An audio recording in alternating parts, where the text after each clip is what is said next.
Hi, I'm Marty Nemko. Sure, there is a time to go hard, for example, when you're competing in the Olympics, but perhaps surprisingly often, it's wise to aim for the easy. Let's start with tone of voice. Barack Obama's speaking tone was compelling, soothing, effective. Whatever your politics, he is the poster boy for a winning tone of voice. So aim for your easygoing side. Breathe, slow down, and speak from the lower part of your natural range, as I'm trying to do here. Approach to tasks and projects. Filter your approach to tasks and projects by asking yourself, what's an easy yet responsible way? For example, as you decide on how to prepare for that presentation, rather than submitting to the tyranny of content and overwhelming people with facts, you might just list the few points that pop to mind as key. Often the brain bubbles up what's most important. Then ask yourself, what's an easy yet compelling way to drive home each point? An anecdote you remember? Perhaps it's a statistic that's easily obtainable, if only by Googling. Or a composite example, something that you concoct that incorporates your previous experience and knowledge. Then, rather than memorize your presentation, reduce it to a few bullet points, which serve as your guideposts and keep you on track. Practice it once or twice, and voila! Chances are that you, with ease, now have a concise presentation that will be successful. Processes. If you're developing a process for yourself or for coworkers or supervisees, start with easy. People resist or can't remember complex processes. The perfect is the enemy of the good. For example, if you're crafting an approval process for your work group, aim for a simple process that covers most situations.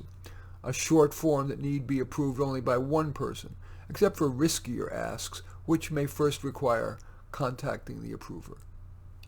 Habits.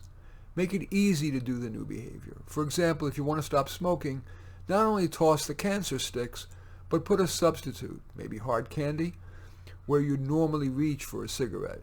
Your purse, the table next to your easy chair, your nightstand, wherever. To gain agreement. It's easier and ultimately you'll be more effective if you don't push too hard.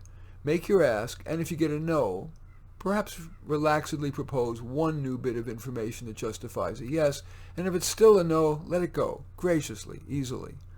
For example, if a client said no to investigating a career I thought well suited, I might offer one more reason, and then if the client still showed resistance, I'd say something like, just a thought, onward. Job interview.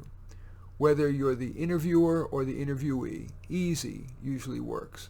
As the interviewee, if you over-prepare, you'll more likely be stiff and too wedded to your prepared answers, even if those answers are not quite right given the situation.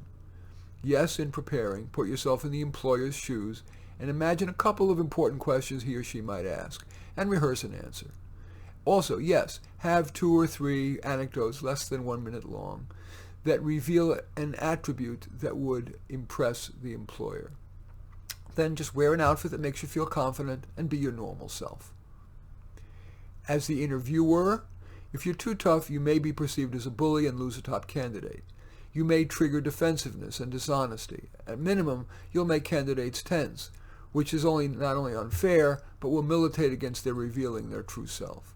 Maybe the best approach to conducting an interview is to ask candidates to describe in detail their most relevant accomplishments and ask how they might tackle 1 or 2 of the job's common challenges. Exercise. There's growing evidence that moderate rather than extreme exercise is best in the long run. Making exercise even easier, only do the forms of exercise you like enough that you'll stay with them for a good while. My favorite, currently, is hiking with the dog. What's yours? Sports moves. The best athletes make it look effortless. In part, that's because they don't over-try. They're fluid, relaxed, easy. That's true whether taking a jump shot, throwing a pass, or driving off the tee. Dying.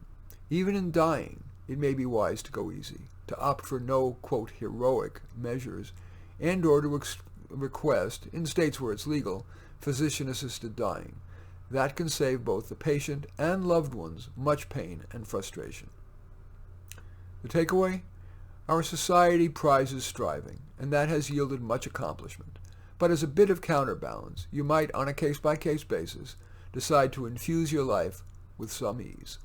In any event, I do thank you for watching. I'm Marty Nemko. I welcome your thumbs up and accept your thumbs down. I always look forward to your comments, and especially like if you hit the share button below and share on your social media so that my efforts can have broader impact. And I am flattered if you choose to subscribe to my channel. And in any event, I do thank you for watching. I am Marty Nemko.